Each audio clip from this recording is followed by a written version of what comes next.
One of the most urgent tasks for our country is to decisively defeat the climate hysteria hoax. We are in the beginning of a mass extinction. The ability of CO2 to do the heavy work of creating a climate catastrophe is almost nil at this point. The price of oil has been artificially elevated to the point of insanity. That's not how you power a modern industrial system. The ultimate goal of this renewable energy, plan is to reach the exact same point that we're at now.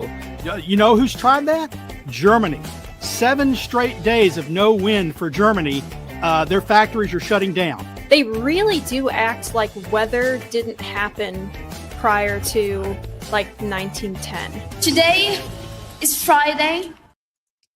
That's right, Greta. It is Friday. It is the best day of the week. And not just because the weekend is almost here, but because this is the day the Heartland Institute broadcasts the Climate Realism Show. My name is Jim Lakely. I'm Vice President of the Heartland Institute. We are an organization that has been around for 41 years and is known as the leading global think tank pushing back on climate alarmism. Heartland and this show bring you the data, the science, the truth to counter the climate alarmist narrative you've been fed every single day of your life. There is nothing else quite like the Climate Realism Show streaming anywhere. So I hope you will bring friends to this live stream every Friday at 1 p.m. Eastern Time. And also like, share, and subscribe. And also be sure to leave your comments underneath this video. All of these very easy actions convince YouTube's algorithm to smile upon this program. And that gets it in front of even more people. And as a reminder, because big tech and the legacy media do not really approve of the way that we cover climate and energy on this program, Heartland's YouTube channel has been demonetized. So if you want to support this program, please visit heartland.org/TCRS. That's heartland.org/TCRS. And join other friends of this program who help bring this show to the world every single week. And we also want to thank our streaming partners, junkscience.com, CFACT, What's Up With That, the CO2 Coalition, and our friends at Heartland UK Europe. All right, we got a big show today, so let's get started. Today we have with us, as usual, Anthony Watts. He's Senior Fellow at the Heartland Institute and the publisher of the world's most viewed website on climate change.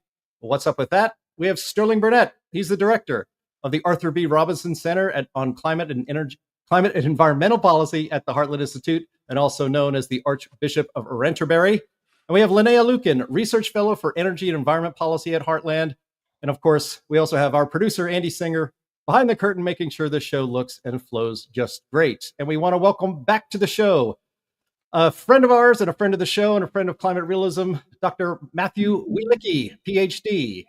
Matt is formerly a professor of earth sciences at the University of Alabama and is now the proprietor of a Substack called Irrational Fear, where he provides an in-depth look at some of society's most irrational fears, from climate change to politics and everything in between. It's only been around for a little while, but it's already got 7,000 subscribers and is in the top 20 of all Substacks dealing with climate change. So congratulations on that, Matt, and I hope everyone in our audience will soon become a subscriber. Thanks, Jim. Thanks for having me. Matt needs to become a streaming partner for us. Awesome. All right, we can fit more people. We can fit more guys in, on that slide. No problem at all.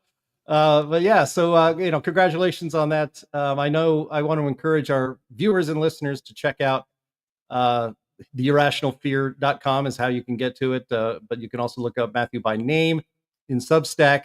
He writes several very interesting things there several times a week. So definitely be checking that out.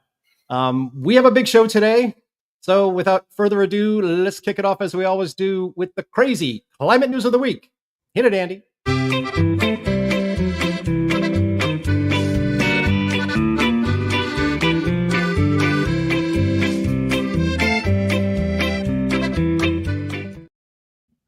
Thank you very much. My favorite drop on this show is the crazy climate news of the week with Bill Nye. I would encourage people in the chat, if you have suggestions to improve that, I'm skeptical, but we're open to it. You can leave those in the chat. All right.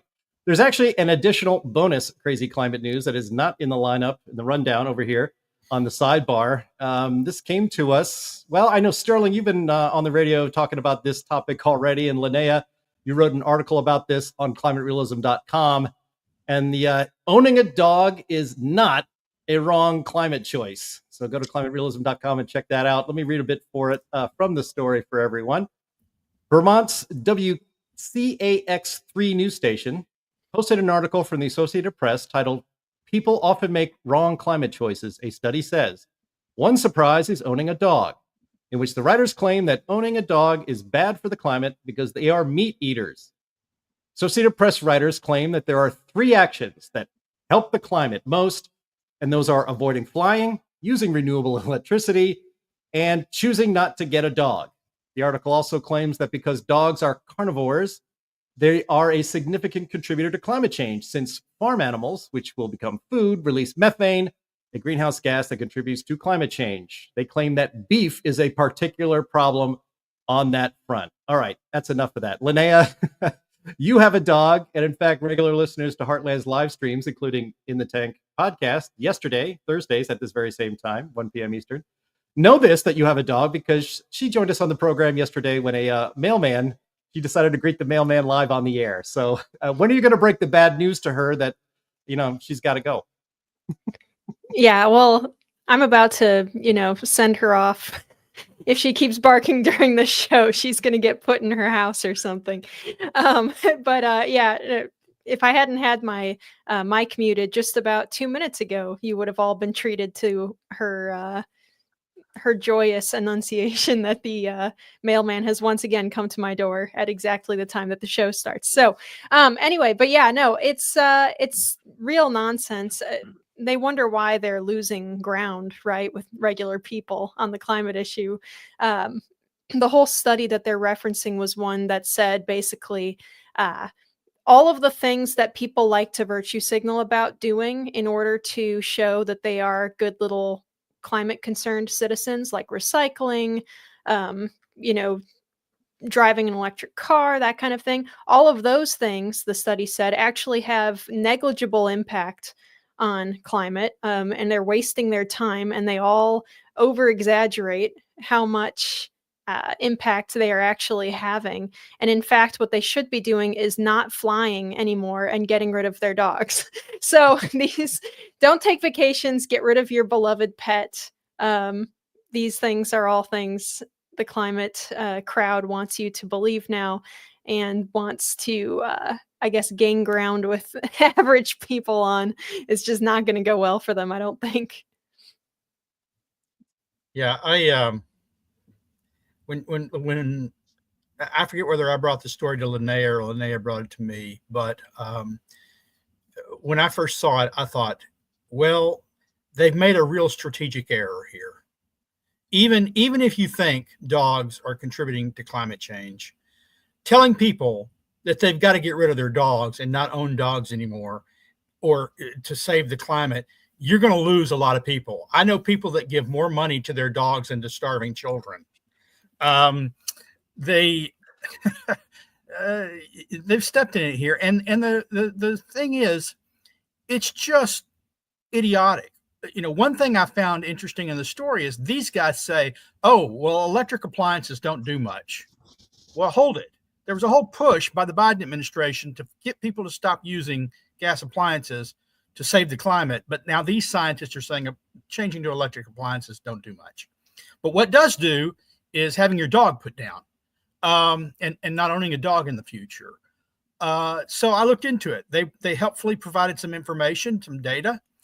What we know from the US EPA, which these NAS guys love to cite as data and evidence, is that all agriculture contributes about 3.9% of emissions to climate change. Raising beef cattle is 2%. And it turns out that dogs, because they eat beef, contribute 9% of that 2%. And I did a calculation, and that is 0.0018%. Less than 1/100th of 1% is how much your dog, if you believe their argument, is contributing to climate change. Now, I've read the back of my food labels more than once. I've compared dog foods. Most dog foods don't have beef. Now, what they do have sometimes is beef byproducts. My dog food does have beef. but they have beef byproducts. They have beef bone meal. I'm sorry, those would exist regardless because we eat meat and we have steak. And so what do we want to do? Just get rid of this stuff, throw it in a landfill? No, of course, their answer would be, well, stop eating meat. Stop living. That's their real answer to all this is humans need to stop living because we're destroying the climate.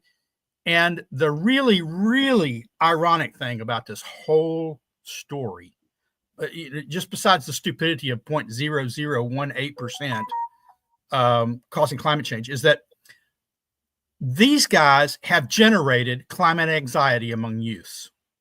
Climate change isn't harming people. Climate change isn't psychologically damaging people, but the reporting about it, the constant barrage of stories saying humans are killing the earth, especially youths, are depressed. Research shows, you got climate anxiety. Well, multiple research studies, study after study shows that pet ownership is a positive for anxiety and stress, and particularly dogs are of a benefit. So owning dogs are the solution to climate anxiety, and they're telling you to get rid of your dogs because they want you to stay depressed. It's crazy. Yeah, the war on meat is absurd to me. I mean, cattle are phenomenal animals. They take useless grasses and shrubs, they upcycle those into wonderful micronutrients and protein that we could all use, and somehow they are being, thrown in with the rest of the climate warriors, and I mean everything good they want to take away. It's not a winning strategy. Yeah. Anthony, you have at least one dog.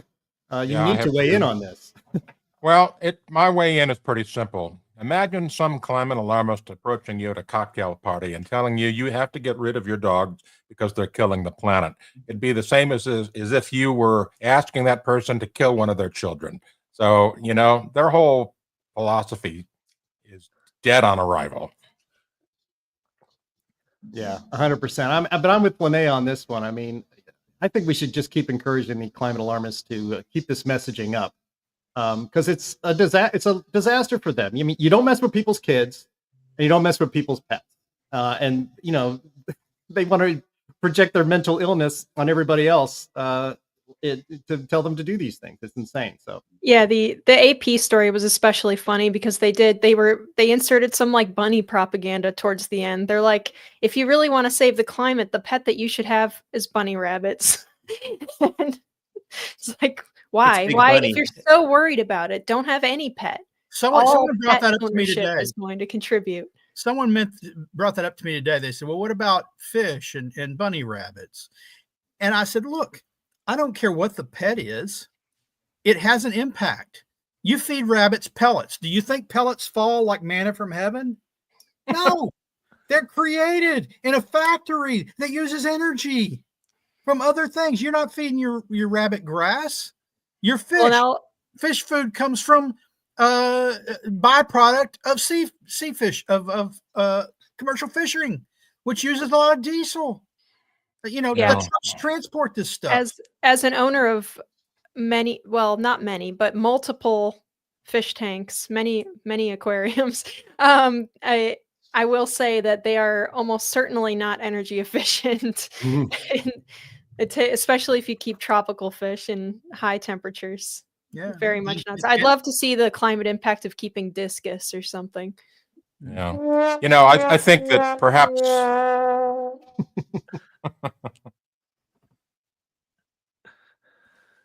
all right. Well, just one last point on this. We've sent this dog to fetch quite a lot already, but Linnea, you did point out, I think, in an X post just this morning on how it's not as if your dog is getting prime ground chuck or something. It's usually a lot of these commercial grade dog foods. It's the waste products, basically the last bits of the cow that we're all done with that ends up in dog food, and they say it's beef. Well, it's a beef bone or it's a beef whatever, right? So yeah, well, I mean, we're pro using all parts of the buffalo, right? 100%. So I don't have any problem with it. It's the dogs would be eating that stuff anyway if it was digestible. So yeah, That's right. it's It That's comes right. out. All right. Let's move on to our next item here. I titled it "Yo, Climate Alarmist Rap." And if you were a viewer of MTV in the 80s and 90s, you'll know where that comes from. All right. Anyway, the headline here is from the Associated Press. Pakistani musicians use folk songs and rap to raise climate change awareness. Lord help us. I mean, is there anyone on planet Earth that has not yet absorbed the message on climate change from these people? Anyway, let's read a bit from here. From Umarkot, Pakistan. Villagers hush when Pakistani folk musician Sham Bahi starts singing about climate change, her clear voice rising above the simple squat dwelling. Quote, "We are the people of the South. The winds seem to be blowing from the north. The winds seem cold and warm. My heart is burned from seeing the collapsed houses in the rain. Oh, beloved, come home soon."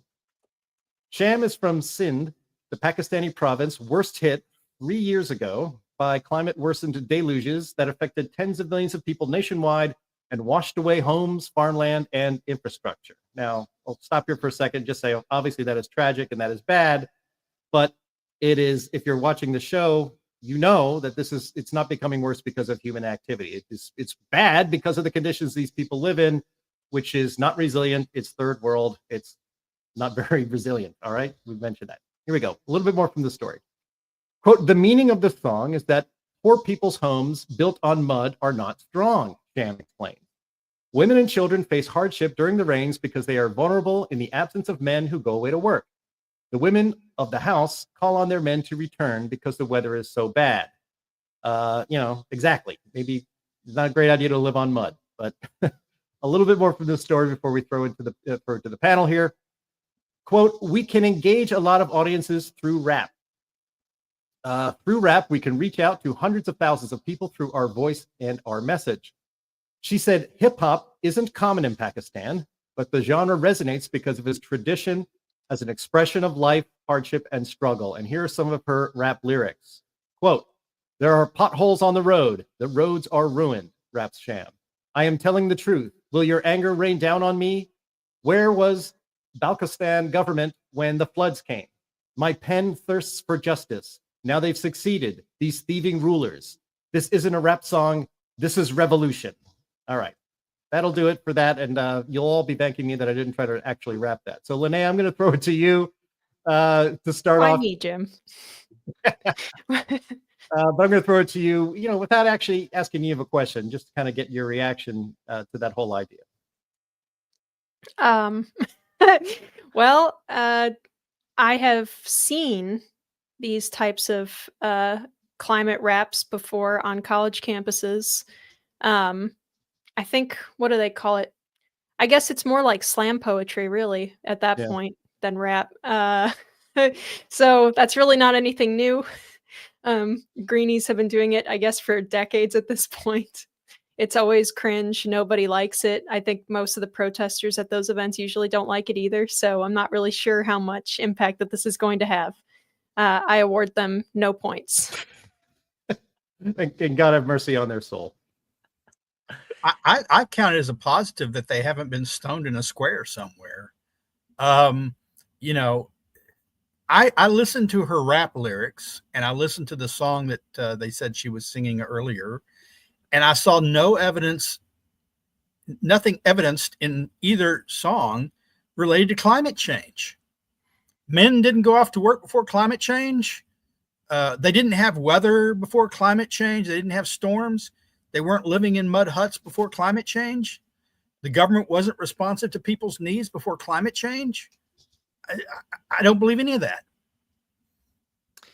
Yeah, I find this stuff to be very evil. The Western media spreads this stuff around, gives these people notoriety. But the fact of the matter is that it's going to take emissions to develop, to build infrastructure, to protect these people from floods. I watched it as I traveled through places like Tibet, and people would be using yak dung to cook. Energy is human dignity, and they're just inflating this stuff. And all it's going to do is going to restrict development in Pakistan. They're going to be more focused on their emissions and building good flood infrastructure. And, it's the Western world that's kind of amplifying this message. And I find it to be really evil. Yeah. And to that point, I mean, on the bottom of this story, maybe Anthony can speak to this. The AP has a disclaimer all the way down at the bottom of the piece. And it says this: the Associated Press climate and environmental coverage receives financial support from multiple private foundations. AP is solely responsible for all content. It's funny. We've talked about this on this show quite a bit on how alarmist leftist foundations are pouring money into supposedly objective news organizations like the AP to direct alarmist climate coverage. And this is a great example of it. But maybe that disclaimer should be at the top. It definitely should be at the top. Let's get a bill passed. Oh, no, come on. We don't need more laws, but good idea. All right. Let's move on to our second one here. This is the blackballing of realists continues. This story is from What's Up With That? Orwellian firing at the American Journal of Economics and Sociology for publishing a climate skeptic paper. So this was written at What's Up With That by Andy May, whom we've had on this program. He had the gall to say that CO2 is not a problem, and that a warming planet is also not a problem, both of which are true, by the way. So let me read a bit from this, and we'll throw it over to Anthony. Andy May writes, well, it's official. Marty Rowland, PhD, has been fired from his position as a special issue editor at the American Journal of Economics and Sociology. The reason he was given for being fired was his publication of our paper, Carbon Dioxide and a Warming Climate Are Not Problems. The paper has been cited 23 times, according to Google Scholar. It was first published online May 29th, 2024, and is already in the top 1% of all 29 million papers, followed by Wiley's altmetric tracker. It is the number 2 paper published in the 83-year history of the AJES. Dr. Rowland calls his firing Orwellian, and we totally agree. The challenge by Tinus Pulis is in an article somewhat offensively titled Climate Denialism, cites 2 articles that directly compare, quote-unquote, climate deniers to Holocaust deniers. May and Kroc focus on the lack of any real evidence that climate change, whether man-made or natural, is dangerous. Pulis admits there are no visible current dangers, but claims models predict that there will be at least some unspecified point in the future. Speculation, even using models, does not counter facts and measurements. The more formal reviews of our paper by David Wojcik, Kenneth Richard, and Sterling Burnett are all positive. In short, there was no legitimate reason to fire Dr. Rowland for publishing our fully peer-reviewed and well-received paper. The peer reviewers all had comments on our paper, and every single suggestion they sent us was incorporated into the final submitted version, which can be downloaded here, and you can get that at What's Up With That. So, Anthony, this was posted on your website, and I encourage everyone to go visit that. Can you explain and fill in some more details on what's going on here? Well, this is exactly like ClimateGate. In ClimateGate, the revelation from those emails were that a couple of climate scientists tried to get an editor fired because the editor was publishing something that they didn't like. They eventually succeeded. And this is just wrong. And these boneheads have not learned one damn thing since ClimateGate. They're following the same playbook. Science should be debated in the peer review process. If the science paper is garbage, it will be pointed out as garbage in the peer review process or in the post-review process where there are rebuttals published. Getting the editor fired is a cheap trick. It's a cowardly thing, and these people should be ashamed of themselves. Yeah, this is definitely how you manufacture consensus. And while you do that, you are going to lose the public's trust in all science. And so peer review, has its problems, but it was still the best way we could disseminate information in science. Once that gets corrupted, I think the public's going to lose all trust in science. I would argue that climate science has done more to set back all the physical sciences than any other science over the last few centuries. I think Anthony's wrong about this. They have learned. They've learned that if you get editors fired, other editors will toe the line. We don't want to go too, so we don't publish papers. So they learned that lesson, and it's been largely effective. I did review May and Kroc's paper. It was, more than a year ago, so I don't remember all the details of it. But I thought that it made a compelling argument, and it should be out there for debate. I'm wondering if the Journal has withdrawn the paper. If they didn't, why would they fire the editor? And if they did, what was their reason? Because somebody said, oh, well, these look like deniers, despite the fact that it's all what they're denying is some future prognostication from a crystal ball we call a computer, about what the world will look like in the future. It's certainly on strong ground that there are no dramatic changes in extreme weather's not worsening, and that's without question. So this is censorship, but my hope is that this is going to die off a little bit. And I wrote about that in Climate Change Weekly this week, because in 7 months, Trump has changed the debate.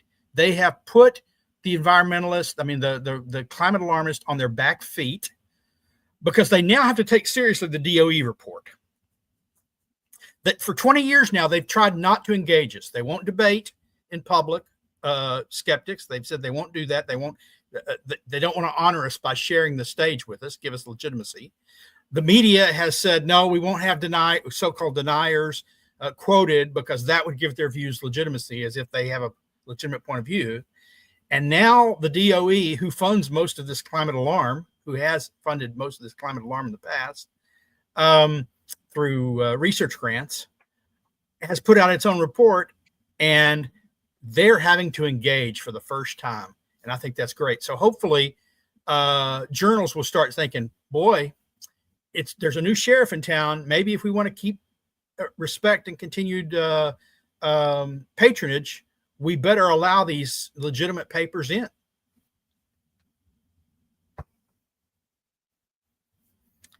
If I were you, Matt, I'd start writing as many places as possible. Yeah. I think I have more success on Substack reaching people than writing scientific journals now. Well, that's true for any academic. Let's face it. You said the public would distrust them based on this. I'm not sure how many of the public read that journal. Yeah. When I've written some academic papers, I get citations, but I get citations from other academics. There may be 5,000 people who read a really prominent academic journal. Does that affect the public? Unconvinced, unless the AP carries a story discussing it all. Yeah, that's right. And the AP always likes to carry the stories with the craziest headlines. Yeah. And that just pushes people to make crazier and crazier predictions, right? There's this symbiosis between the journals, the funding institutions, the kind of activist scientists now. I mean, they're half scientist, half activist, and everybody just kind of feeds off each other. The money keeps flowing, the rhetoric gets ramped up, and nobody's held accountable. Yeah. Well, Matt, look at how the Dr. Judith Curry, who I know you know, and Roy Spencer and Ross McKittrick, these are well-known, very prestigious scientists, and they wrote that report and a climate assessment for the Department of Energy. And now you see all of these, all these academics and all of these people who have enjoyed every perk of their position because of the position they take on climate. Now suddenly they're for both sides to be shown. Now suddenly they want a full accounting and a full examination of the data when they haven't wanted that in 20 years. And so we're going to see this now. They fought transparency for 2 decades. They fight the Secret Science Act every time it comes up. They said we can't share the data. And now suddenly they want transparency. And we've got a debate. That the Nature article that sparked my commentary said climate science is unsettled. It's like, hold it. I've been told for 20 years, 30 years, it's settled science. The debate's over. Suddenly they discover that there are still questions to be asked. That's terrible messaging if you want to keep your funding going, saying that we know all the answers. We settled this question. Okay, great. I've said that on stage in the past. Yeah. I've debated these guys, and I said, so you say the science is settled? And they say, yep. And I say, okay, so we can stop funding your research and start putting it into trying to respond to climate change because we know humans are causing it and we know we need to respond to it. So we don't need basic research anymore. Like, all of a sudden they're sputtering and go, no, we still have some questions. I do enjoy backing him into corners like that. That is my favorite. I enjoy Sterling doing cartoon voices. All right, we'll move on to our next one. We'll move on to our next item here, and that is green intentions are the road to hell. This comes from climaterealism.com, which is a website that the Heartland Institute runs, titled "The Road to Hell is Paved with Green Intentions." This is a guest post at climaterealism.com by Willis Eschenbach, and he notes, quote, "The media has been talking extensively about New Jersey Governor Phil Murphy's energy plan, saying that it will do little, if anything, to quote unquote save the planet. It is a bad idea and will, in fact, unnecessarily raise electricity prices for millions." This is all true, of course. He continues, "Sometimes you can't help but marvel at how much we are all willing to pay the price for the illusion of green progress. New Jersey decided, like half the country, that climate purity would be achieved by wind turbines, solar panels, and endless press conferences declaring victory against the bad old fossil fuels. But someone forgot to run the numbers. And now the bill arrives with a little note attached titled, 'Due immediately, no refunds. See your monthly utility statement.' Now, Willis goes on to note that there was an instant 20% rate hike for electricity in New Jersey residents in June of this year, and that is 24% higher than the national average, and a 60% increase in electricity bills in New Jersey since 2020. And here, let me quote one last thing from the story. Willis writes, "Here's the kicker. While the advocates chant that solar and wind are the cheapest forms of energy, the real world keeps offering up rate hikes, capacity crises, and bills that read like a ransom note. What we're buying isn't reliability or affordability. It is a perpetual promise of future savings forever in the next quarter if we're lucky.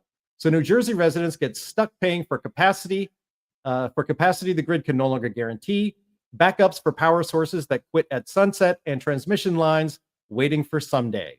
Now, Sterling, let me start with you here.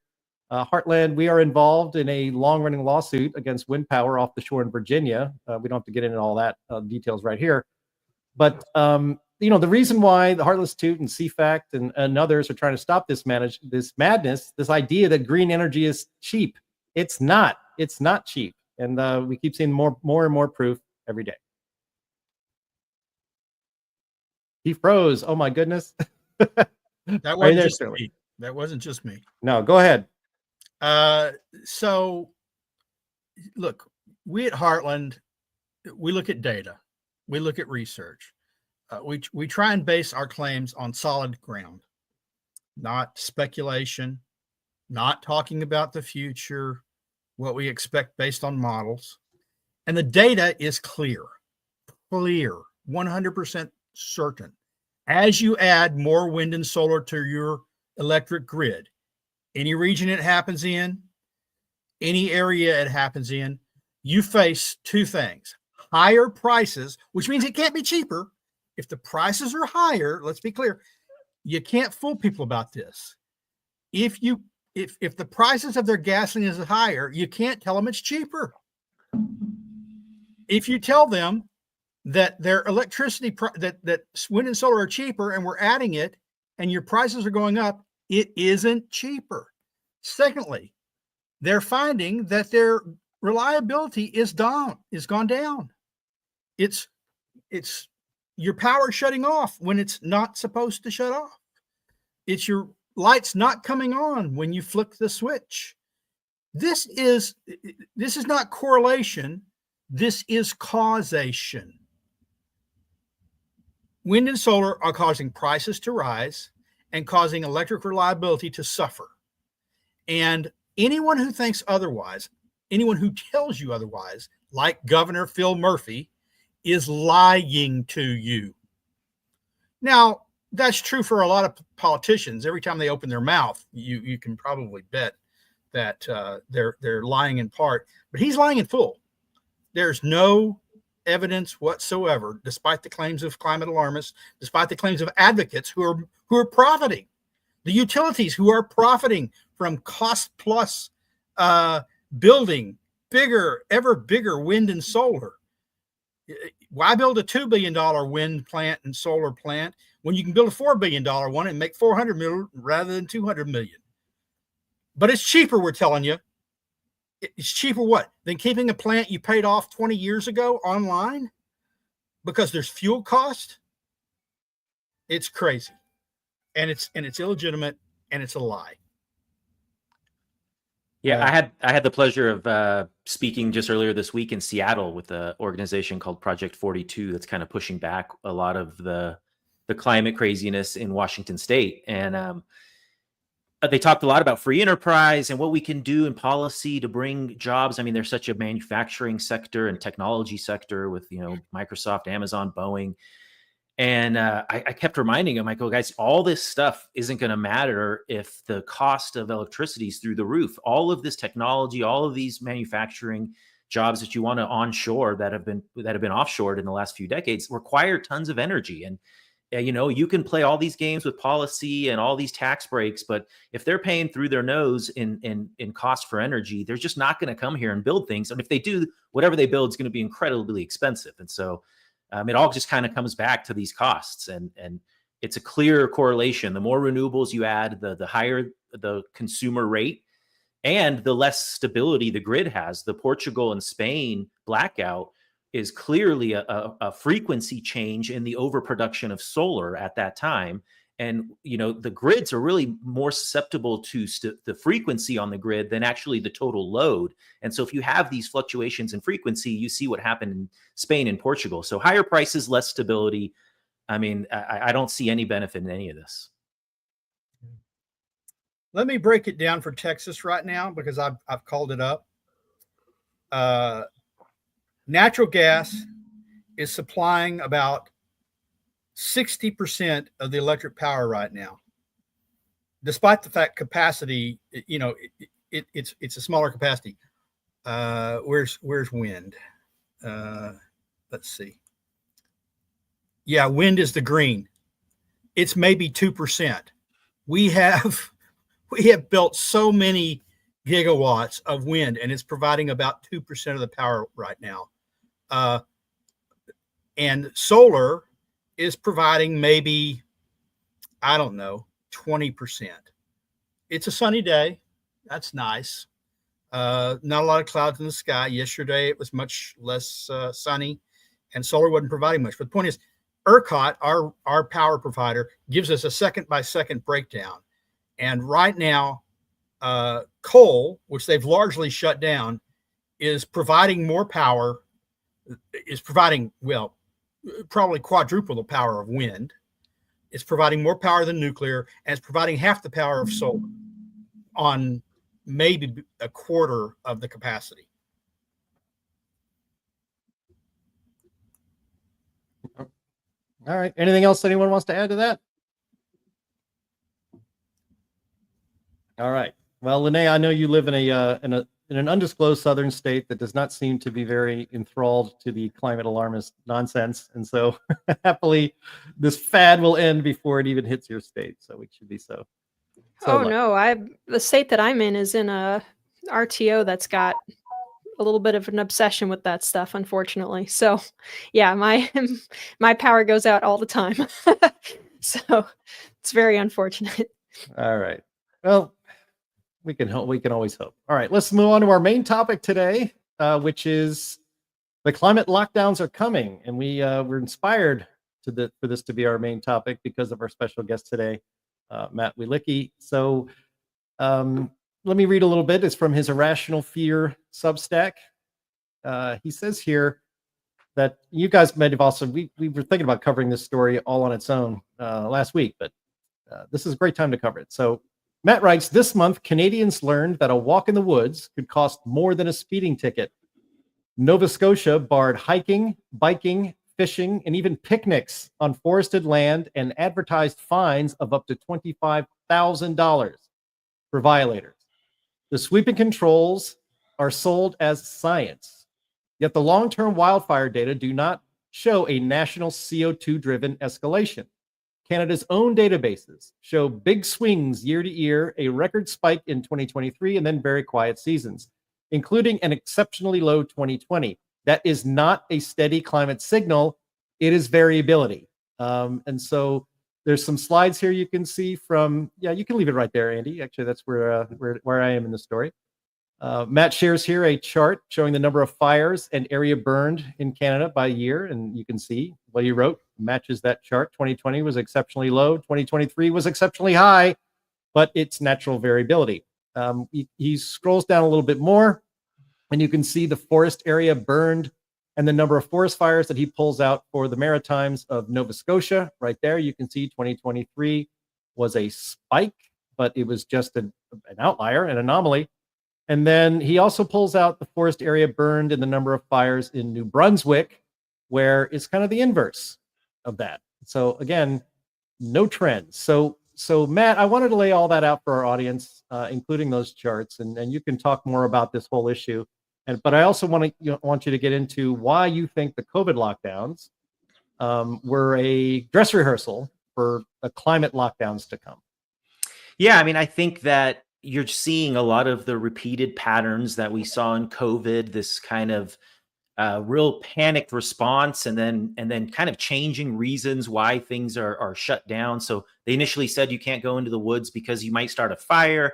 Most people were like, well, I just go and walk my dog in there. I'm not really going in there and creating, having seances and fires and things like that. And so then they said, well, okay, you might not start a fire, but we don't want you going into the forest because you may break your leg, and all of our emergency responders are now responding to fires. And so we're going to close these things down. It just kind of reminds me of, well, we're going to shut the schools because the kids are going to get each other sick, like the regular flu. And then we noticed COVID wasn't really affecting young people. And it's like, well, no, we got to protect the teachers and the grandparents at home. So let's keep all this shut down. So, I really do think that COVID was this kind of rapid response, but you get rid of a pandemic kind of ends.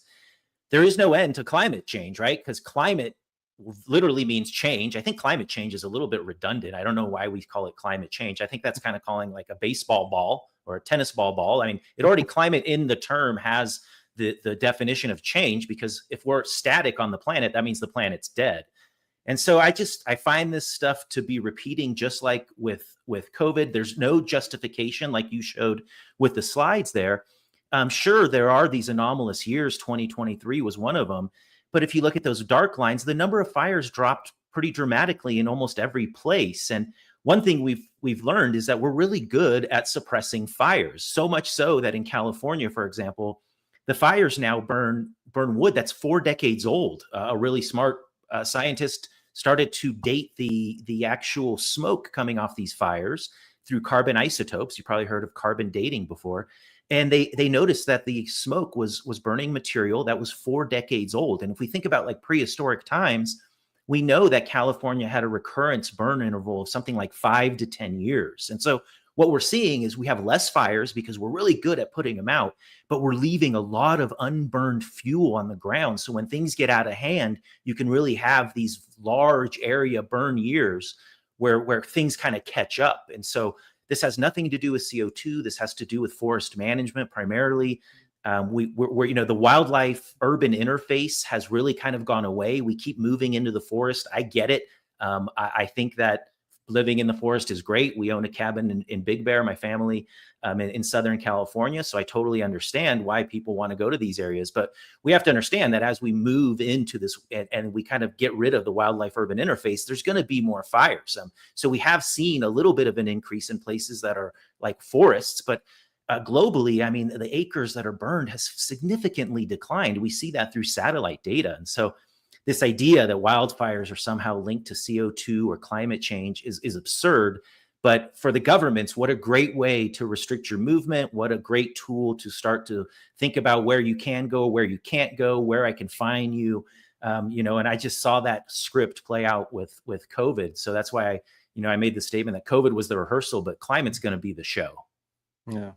Anthony Watts, you want to weigh in here? Yeah, I experienced the campfire in Paradise firsthand. A house, I used to live in Paradise. A house that I owned up there burned to the ground during that catastrophe. And, shortly after that, President Trump came to Paradise and talked about the catastrophe and talked about raking the forest, and the media excoriating at him because these dumbos, all they could think about is somebody with a hand rake. What he was trying to say is that the forest needs to be managed. And the fact that the forests are not managed in California because the environmentalists are basically controlling everything and preventing anything from happening in terms of management or anything like that, these fuel loads get out of control. And that's what happened with the campfire. The same thing happened with the Dixie Fire. And guess what? I had moved to another house up near Lake Almanor, and the Dixie Fire came within 1 mile of that house. Thanks to PG&E again. Both of those fires were caused by PG&E negligence, not by climate change and not by arson. And so when the Dixie Fire got within 1 mile of my house, I said, okay, no more living in California forest. I'm done. And because it's going to happen again, because California has their head up their butt when it comes to forest management. Unfortunately, it's not just the forests. I think the Palisades fire is another example of unmanaged canyon land. So that's a chaparral ecosystem. These types of systems require burning temperatures such that their seeds can lose the coating that they have. They have this hard coating on the outside of their seeds. So it's literally an ecosystem that requires fire. And, you know, to imagine that the reservoir right next to the Palisades was empty on a time when they know there's 100-mile-an-hour winds coming. There was a firework that went off 6 days before that they already had a small brush fire. I think that the Palisades fire is going to be the first $500 billion disaster that was completely predictable and completely preventable. Yeah, completely preventable. Most of the fires in California recently have been completely preventable, and they don't want to do anything about it. They would rather see, in my opinion, they would rather see these forests burn than to do any kind of management, because management might disrupt something. Ooh, you know. Well, look, how we managed in the past is we didn't set fires. We didn't do controlled burns. Too often the government's controlled burns, prescribed burns, get out of control and become wildfires that wipe out towns and homes, and the government's never to blame.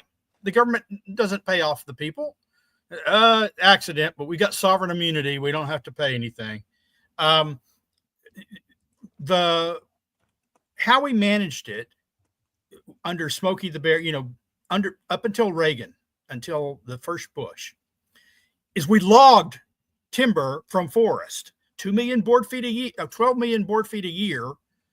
Under Reagan, less than 2 million board feet a year today. We stopped clear cutting, which clear cutting doesn't look pretty. I'll grant you it doesn't look pretty, but what it does is it takes a whole area out of wildfire danger if you get the brush as well. And you do it near, people want to live in the forest. Well, if you live in the forest, then you're living near fires. If you live in the chaparral, you're living near fires. That happens when you have fuel load. Going back to Canada, Canada has had huge wildfires in the past. Historically, 170 years ago, they had an enormous wildfire. Wasn't a single automobile or power plant in existence at the time. It's much cooler. And even the Canadian Forest Service, they did studies and they said, oh, we've had a declining wildfire trend. Why? They credited increased CO2 with greening the planet and better moisture conditions. So that was suppressing fire. But you can only suppress something for so long, especially when you're going to always have lightning strikes and increasingly just malevolent people who like to set fires, arsonists, in a fuel load. Timber is fuel for fires. If you keep building it up, if you're not managing it, if you're not thinning it, at least, you don't have to clear cut it, but you can thin it so that fires have to leap distances. So bugs have to leap distances. But they didn't do that in Canada. They're not doing it in much of the U.S. And the result is the wildfires we see. That, and just last week we had this ridiculous story about is wood getting more flammable due to climate change? Remember that one? Oh, good Lord. Yeah. Wood is more flammable. I hate to put my tinfoil hat on, but I don't know if any of you guys remember that that United Nations wildlands proposition from back in I don't know, 2012 or whatever. It was part of Agenda 21, all of that stuff. It came to my mind talking about the not allowing people to go into the woods and stuff, because that was a major point of that program, was that Western countries should block off large amounts of wilderness from anyone being allowed to access, kind of like cordoning people off in the cities. Basically, it was the most bizarre thing, and it was real, which was just like it's the same thing with all of the crazy climate stuff that we see now, where they say, well, or the United Nations or the World Economic Forum or whoever will propose something off the wall like everybody should be eating bugs. And then people republish, hey, why is the United Nations saying that we should be eating bugs? And then they backpedal on it. They're like, actually, we didn't really mean it. But they did the same thing with the wildlands thing back in But I think it they've was already done this 2008, in my town of Chico, California. There are some grasslands east of the city that have something in it called meadow foam, which is basically a mutant version of a larger group of flowers. This particular version inhabits the vernal pools there, and it's homozygotic. It does not reproduce normally. It's a dead-end species, but they got it declared endangered, along with the fairy shrimp and the sea monkey types creatures that are in these pools. And so what do? They get the whole area cordoned off. You can't walk on it because, you might step on one of those things. Oh my goodness. So their whole mindset of locking things down and keeping people out is very well entrenched in the way that they think, and they have been doing it quietly in lots of places. But in the process, as they lock all that up, they set it up for fires in the future. Exactly. Exactly. In fact, the city of Chico, to mitigate something that they wanted to build, set aside a meadow foam preserve, a fenced-in area which used to be cow pasture. And the cows actually were helpful. They kept the non-native grasses and weeds down, right? So they fenced it off to protect it. Now it's an overgrown train wreck, but it's been protected by the fence. That's the kind of mindset these folks have. Yeah. Linnea says she doesn't want to, get into tinfoil hat stuff or put on her tinfoil hat. I will have you know that I have two tinfoil hats. I have a beanie tinfoil hat, and I also have a ball cap tinfoil hat, and I'm saving up to make a sombrero tinfoil hat, but that's going to take a couple of months. But speaking, I bet you could sell those on the Heartland store. Oh my gosh, that's a great revenue idea. Sounds great. But the reason I bring up tinfoil hats, Dr. Matt Wielicki, is because your thesis there is that climate lockdowns are coming. COVID was just a dress rehearsal. I just want to, before we go to Q&A, I just want to hit that one more time. Look, if you're not an outdoorsman who lives in the Maritime provinces of Canada, you're not locked out of anything.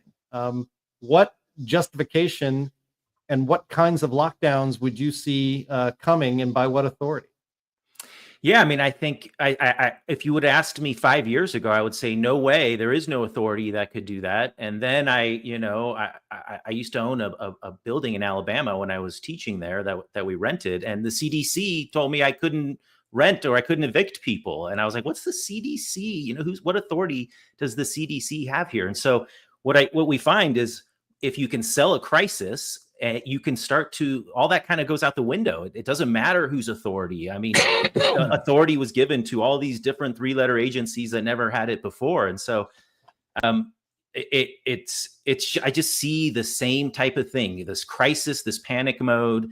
And every time it's, we're the problem. So you can't enter the forest, because I'm glad that they're admitting that a lot of these fires are set by arsonists. I think that this whole system is set up perfectly for these eco-terrorists. Canada has had quite a few of these fires set by arsonists. In 2023, there was a gentleman who set like 10 of them or more, I think, and that prosecution is still ongoing. But, I just seeing that if the government can take advantage of what appears to be a crisis, they're going to do it. And that's why the rhetoric on climate keeps going up. These fires are a little bit anomalous this year. They're going to take advantage of it. Who knows what it will be next time, some heavy rains or floods, and you can't go outside. And, I hate to say it because I'm going to push hard against it. And I'm a little bit nervous about all this happening, but the more we can kind of point this out and talk about it, hopefully we never have to actually deal with it. But I just kind of see the same script being repeated. Yeah, well, we'll keep our eye out. We will wish for the best, but but expect the worst. That's kind of the way things go. All right, we're going to get into Q&A here, but before we get into Q&A, I would like to tell you about the sponsor of the Climate Realism Show, and that is Advisor Metals. If you listen to a lot of conservative shows, you hear tons of pitches for buying gold, silver, and other precious metals. There are so many companies out there that do that, but I want to tell you why you should trust our sponsor, Advisor Metals, and that's the man who runs the company, Ira Bershatsky. Ira is the managing member of Advisor Metals, and he doesn't employ any high-pressure tactics or deceptive marketing ploys like many firms in big gold. He also doesn't deal in rare coins. So when you buy gold and other precious metals from Advisor Metals, you're dealing in quality bullion. That is so much better when it comes time to liquidate this valuable physical asset. And when you buy from Advisor Metals, you will have your investment sent discreetly directly to your home. And Ira is advertising on our program, by the way, because he is an America First patriot. He does not donate to Democrats. He refuses to work with proxies of the Chinese Communist Party. And he, like us, abhor the machinations and the schemes of the World Economic Forum. So we are very proud to have him as a sponsor of the Climate Realism Show. So if you want to diversify your investment portfolio or back up your IRA with real physical bullion of precious metals, go to climaterealismshow.com/metals. You can leave your information there, and Ira will make this process very easy for you. Again, that is climaterealismshow.com/metals, and be sure to tell them who sent you, because that helps us while you're helping yourself. Thank you very much. Thank you for your attention to this matter, as a certain popular social media person might say. All right, we're ready for Q&A. Linnea, it's time for you to take it away. Absolutely. Alrighty, so we have some great questions here today. Thank you to the audience for submitting them. As always, our first question from Diane Selby is, how do the radiated shrimp fit in with the tinfoil hat crowd? I don't know if all of you guys saw this in the news, but they were telling people not to eat Walmart Great Value shrimp because it's got cesium in it or something. So that's fun. I don't know. Boy, we're going to have to come up with a conspiracy about that one. Tell us in the comments what the conspiracy is with the radiated shrimp. What are we doing? Oh, all right. Clearly, climate change caused radiated shrimp. Yeah, well, yeah, that's climate change causes cesium to seep out of wherever you find cesium. I think it's an artificial thing we created when we exploded the bomb. So climate change caused us to use the bomb, and it got into the shrimp, and it's just one more thing we have to solve by shutting down industrial civilization. Yeah, I like the Godzilla shrimp angle. That's very good. Let's see. Yeah, that's what happens when you use recreational plutonium. You get these Godzilla shrimps. Exactly.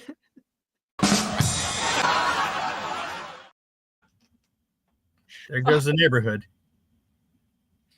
Okay, so from Walter, we have this question. How do we make the green agenda so toxic that it would be political suicide to return to? That's a great question. Yeah, isn't it already at that point? We're getting there. I wish. Look, the green agenda has been pushed off and on for about 150 years, probably different aspects of it. A lot of people don't realize it, but well, I'm not going to go into it because I'll get in trouble. Jim will say, "You're getting us censored." So I won't do that. But the point is, it's been around for a while. They have made hundreds and hundreds of predictions over decades. And as far as I can determine, not a single prediction has ever come true. It's always about the future. The Greens are the ultimate death cult. They say the Earth's end is near. They give you a date, 10 years in the future, 15, and the date comes and goes, and they say, "Oh, well, we were wrong. It was 10 years from now." And no one ever just says, "You know what? You're an idiot.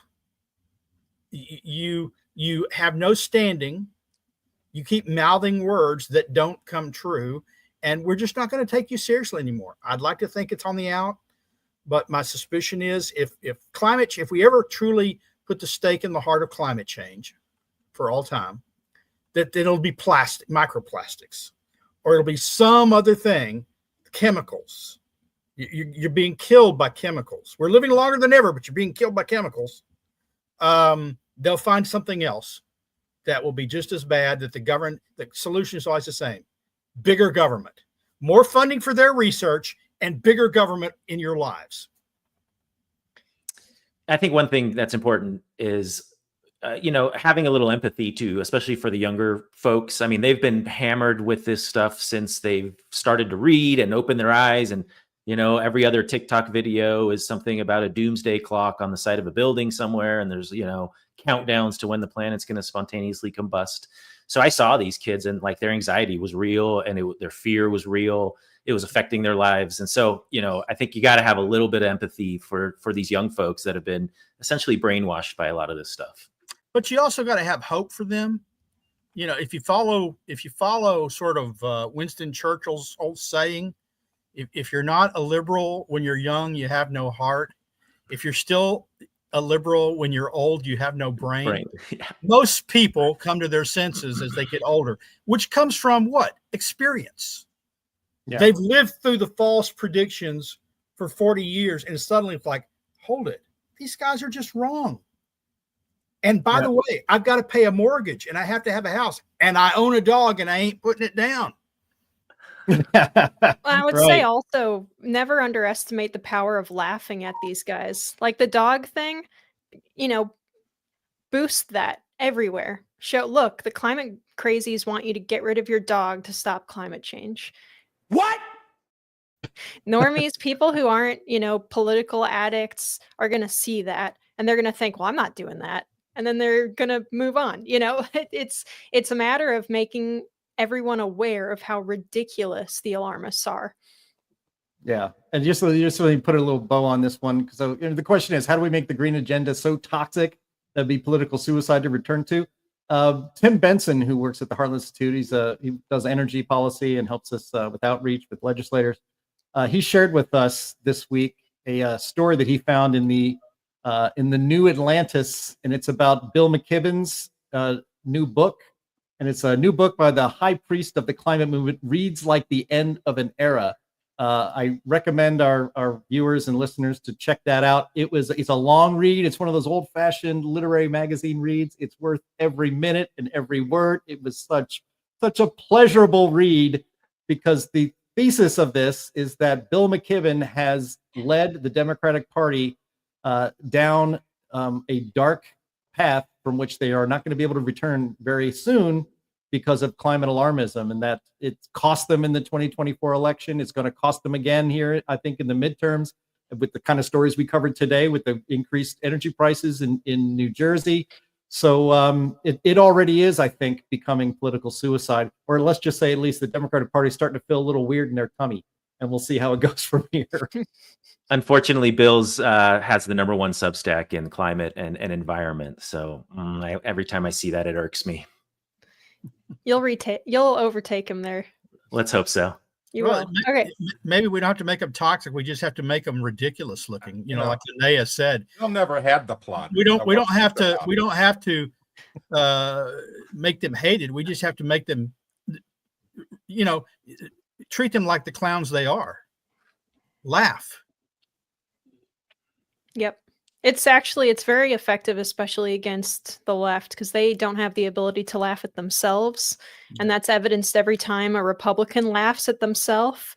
The left always goes apoplectic that, wait, we're making fun of you. You're not allowed to think this is funny. It's pretty great to watch. Anyway, so yeah, laughing at them, that helps. Krabby Sailor says, was this the first time they ever had that happen? Oh, I don't know what context this was in. Let me remind myself what our topics were.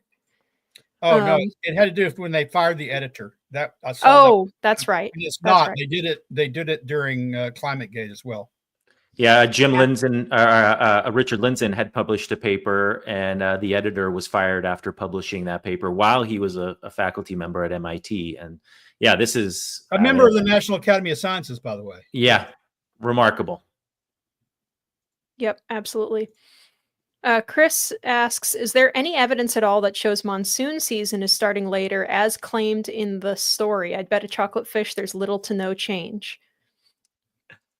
You know, I think that one thing that we have to understand is that would freak me out if there was no evidence that there was no change in the weather. That would alarm me much more than seeing change, right? Change is the expectation. And so monsoons will come a little earlier in some years, they'll come a little later. It's probably mainly driven by ocean circulation patterns, but we shouldn't expect stasis because everything will change. And if we expect stasis, then that gives everybody else fuel that, look, it's changing and look how it's changing. And this is why we need to spend trillions. So, you know, we need to make sure that everybody expects that change is the expectation. So, you know, I would be much more freaked out if everything stopped changing than I am because things are changing.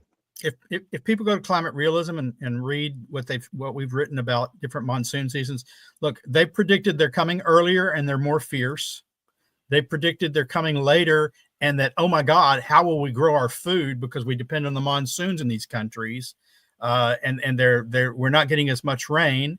And then you have other studies that say no, it's about the same as always. But the point is, there is no agreement by anybody whether it's getting worse, better, or about the same. Different researchers posit different things. All we know is that weather, not climate, always changes, but weather changes from year to year. Climate can change over time if the weather consistently changes one way, but that's not in evidence for the monsoons. Yeah. Engineer Guy, our good friend, commented, need a new term, maybe CDS for climate derangement syndrome. There you go. I like that. I might have to share that. And Claire Reading asks, how much will the data centers affect water, as in water use, I imagine? I can't imagine it affects it at all. Data centers are not using any lakes or rivers for cooling that I'm aware of. They're entirely air cooled. They may have some water that's in their heat exchanger systems internally, but as far as I know, data centers do not have any open connection to any natural water sources at all. What they are going to affect is the electric supply. That's true. If we don't put I can put a prompt into AI and create a giant sucking sound on the electric grid. Yeah. So to drive that point home, there was a little town, I think in Michigan, that was going to build batteries for semi trucks, and they said that the amount of energy was something like what they'd used over the last decade in a month of operation to build these new battery supplies, and so they scrapped the whole thing. That's so funny. All right. Bo Gus says, how long do you think it will be before we see stories about how a statistical reduction in consensus is somehow anti-science? I wish we'd just get rid of the whole stupid consensus thing. Science isn't consensus. That whole consensus that Obama repeated, Cook et al. 2013, is totally made up. I mean, that is a statistical trick. It's very obvious. It's not even a trick. It's just dumb stats. And I'm going to be freaked out if all scientists agree on anything. I'm pretty sure that means that they're wrong. So, what I think Richard Feynman said, science is the distrust of experts. Let's just forget about this stupid consensus idea. Yeah, it's the assumption that consensus is correct. I mean, obviously, in anything, what would you need? 50% plus one, right? So a majority of scientists believe this, right? So that doesn't mean anything. It's completely meaningless. Consensus is meaningless. It doesn't mean correct. Consensus is much more, though, than 50 plus one. That's just majority. Consensus is usually like 90% or more. Almost everybody in the world agrees on this one point. Well, almost everybody in the world at one point agreed that the Earth was the center of the universe and the sun revolved around it. Almost everybody in the world agreed at one time that the Earth was flat. Not too long ago in medical circles, they thought that illness was caused by an imbalance of humors in the body. So let's start bleeding people. That was the consensus. In every instance, the consensus was dead wrong. Look up the consensus on ulcers. I'll just leave that there. Oh, yeah. Yeah, that Well, one was a classic case. I'm going to pitch this one to you, Sterling, because I think you probably have the most background in this. But Mike asks, we just had a major price increase, I guess, in Delaware, too. Can Delaware sue Pennsylvania and New Jersey for closing the plants and jacking up prices? They can't. They'd have no leg to stand on because they are part of the problem. Delaware is part of the Regional Greenhouse Gas Initiative that's forcing the closure of those plants. Their leaders are pushed. They pushed Pennsylvania and West Virginia to shut those things so we can trade carbon credits. Oh, we get a payoff from all the costly carbon credits. Delaware is probably profiting from carbon credits even as the energy prices are going up. So when you're part of the problem, you can hardly, you're suing yourself. You should be suing yourself. All right. This is a great question from Jim Moses. Why is there a discrepancy between the ground-based tide gauges that show no increase in the rate of sea level rise and satellite gauges that do? Well, I mean, okay, go ahead, Anthony. Part of it had to do with the fact that the sea level measured by satellites is being globally measured. And so when you get an El Nino, you get this pile up of water over in the Western Pacific. It warms up and it piles up, going over to the west. And so the sea level in the west actually rises because the wind is pushing the water over there. And so we end up with all these El Ninos in the whole long average, creating this extra sea level rise that doesn't necessarily exist at the coast where tide gauges are. And so that's part of the big disparity. Matt, you have something to add to that? Well, I was going to mention that the tidal gauges are also a little bit more susceptible to ground motion in that area. And so, it all just depends on the interface at the ocean land boundary, whether you're at an active margin where you have uplift or maybe, a volcanic activity, or if you're at a passive margin where you're very quiet and you're dominated by subsidence. And so tidal gauges can be much more susceptible to that. But one thing I noticed was that every time they made a new satellite that was measuring sea levels, Jason 1, 2, and 3, it appeared that it's not like they're just bouncing a beam off. There's a lot of altimetry that goes into where the satellite is, how much it's moving, plus clouds and everything can interfere with the signal. You have to adjust for all these things. But every time a new satellite went up, their algorithm started to tweak even higher and higher. And so, as more and more of this stuff comes out with weather data, and Tampa set a record of temperature recently with an idling Delta jet right next to the weather station. I'm starting to have less and less confidence in these measurements, especially when I see a trend like Jason 1, 2, and 3. Every time the new satellite goes up and the algorithm changes slightly, that we see an increasing sea level rise. Let me correct one thing here, is that it is not the case that tide gauges show no sea level rise. Sea levels have been rising since the end of the last ice age, and tide gauge show it as well. Some tide gauges don't show sea levels rising that fast.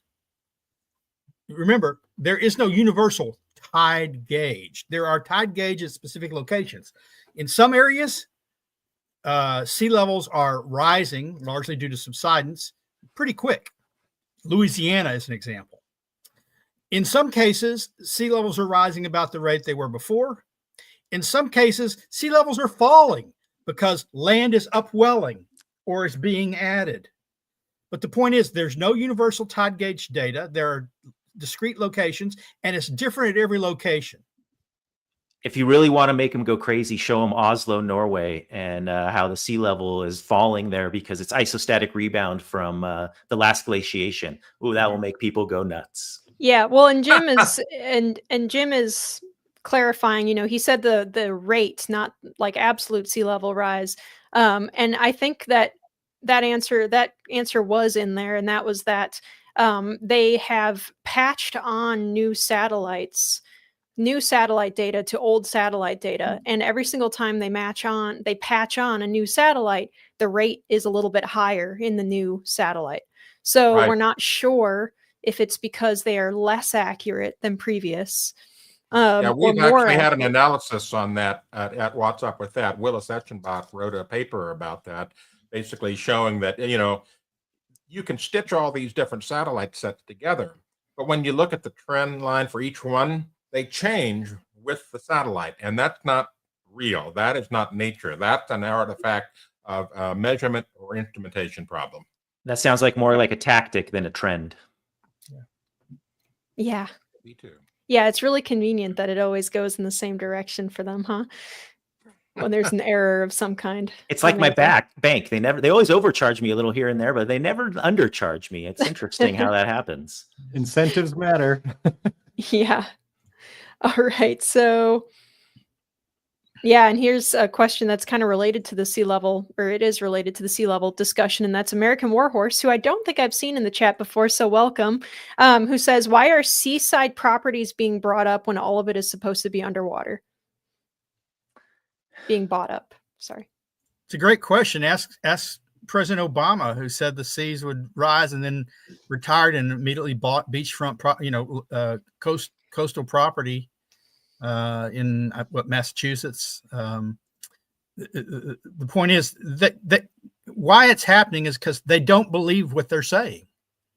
They don't believe what they're saying.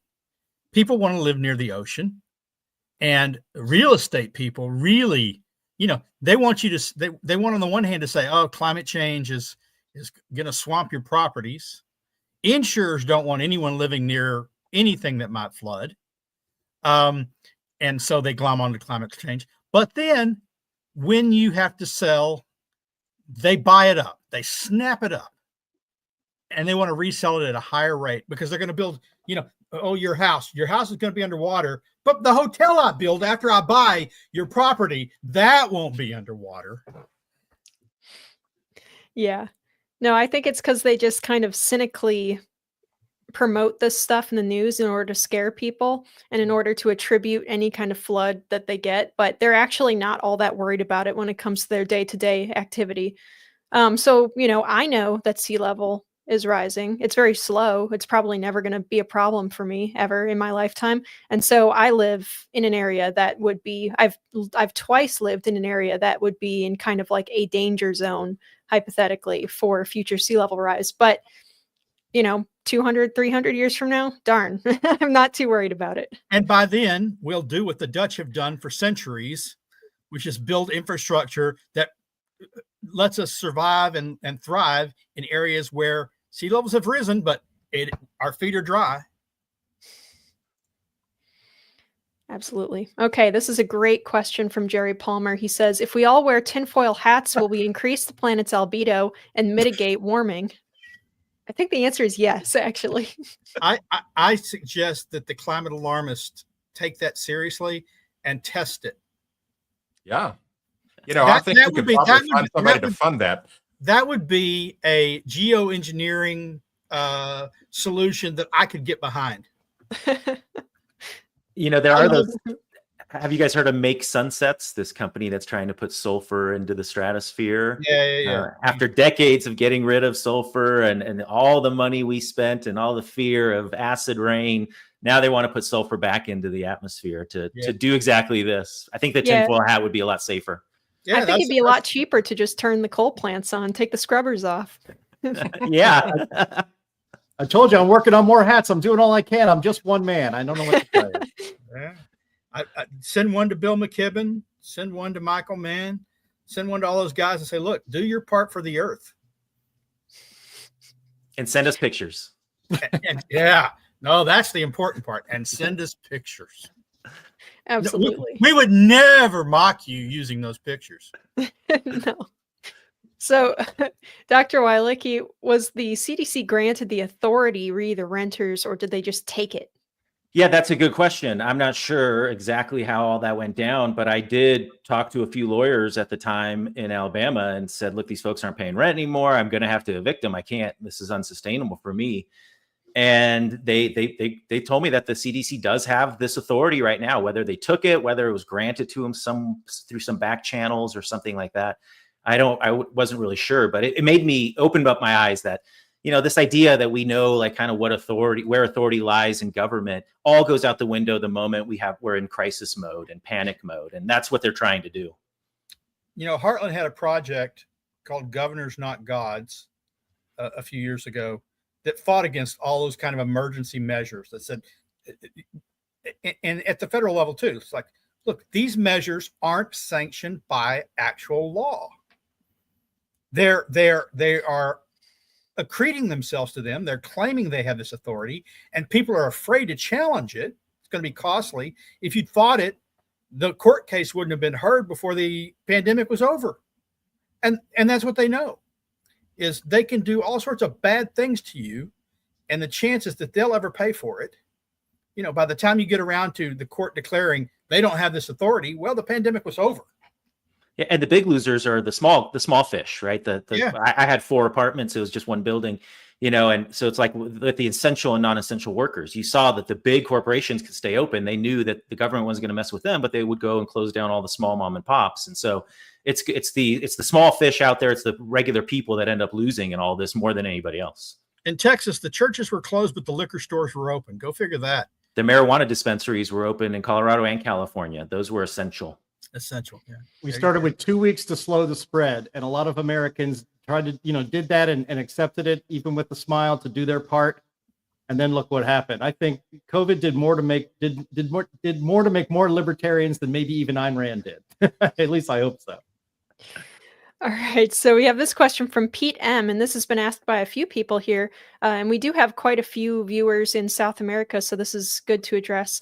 Can you comment on the brutally cold winter that South America has had the past couple months? Thank you. I'm not super familiar with it. I do know that the West Coast has also had a very cold summer this month, so one of the coldest, and I think a lot of this has to do with the PDO, the Pacific Decadal Oscillation, and the fact that it's kind of stayed negative for a while, but I haven't really followed South American weather enough to know for sure. It's not just South America. Australia and New Zealand are also having unusually cold. I mean, they all have winter. They always have winter, but it's more severe. There's some cold weather in places during the summer that have been colder than average. In Texas, I guess we're living in a relative nirvana for us, if you don't like to swim in your pool, because we had this summer so far as I know in Dallas, 3 100-degree days. I think the typical average for us is 17 or 18, and I've been here when we had 52 straight days in a row, and 60 days over the course of the summer. We are below average. And they're saying that next week we might be 10 degrees lower than we are now, which is a little bit early for fall to come to Dallas.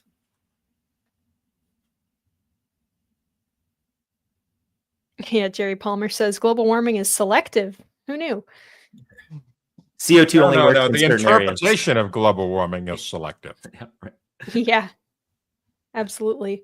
Polly says that Australia has had record snowfall in July. Yep. Break out the skis. Yeah, it's a bad one down there, guys. All right. Famous Australian slopes. Yeah, for sure. We've also had a few people ask us to address, like Peter here says, what are your thoughts on the total ignoring of the DEO report in Europe? And for my response, I would say the thing that comes to mind is that like Don Draper clip where he says, I don't think about you at all.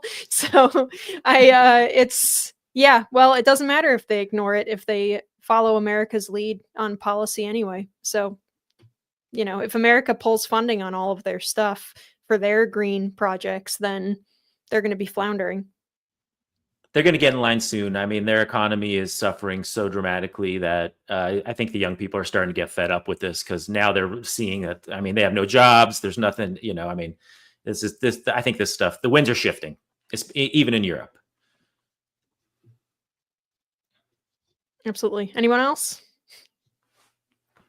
Sterling, are you all heartbroken that Europe doesn't like our Department of Energy report? Well, I don't know if they don't like it. They just ignore it, Yeah. and they ignore it. I ignored them. So, it's a break even. What's my complaint? I'll say this. The science over there, and I say the science in bold and italics because there is no such thing as the science. But the science over there may not be shifting much. But the politics sure are, right? Look who is Poland's new minister.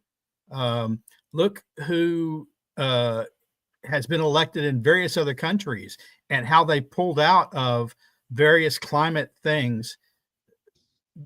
The idea that we should follow the science has always been wrong. We don't elect scientists as leaders. We elect politicians, and they have to weigh benefits and costs. And the politicians over there are saying the electoral cost of continuing this crap is too high for us. Yes, too high for us, and now it's too late for us to continue the Climate Realism Show. It has been almost exactly 90 minutes, which is now becoming the norm. I know our audience doesn't mind, but we're a little tired, and it's Friday, so we're going to call it a day. I want to thank very much our special guest today, Dr. Matthew Wielicki, for being on the program today. I believe this is your second or third time, and I know you won't be a stranger. Please check out his Substack, beautifully titled irrationalfear.com Substack, so you can find that and be a subscriber. He is in the top 20 of climate-related Substacks, but he is not number one. Bill McKibben is number one. We can do it, everybody. We can do it. Let's move mine up to number one. I hope you will check that out. Thank you very much, Sterling Burnett, Anthony Watts, and Linnea Lueken, all of the Heartless Institute, for being our regular panel and show every single Friday at 1 p.m. Eastern Time. I want to thank the audience for being here, especially in the chat. Gosh, it's so much fun to have you here. Bring some friends for next week. Make it even more fun. Always visit our streaming partners, CFACT, the CO2 Coalition. Well, what's up with that? junkscience.com and the Heartland UK Europe. That is going to be it for today. Thank you very much for being with you, and we will talk to you next Friday. Bye-bye.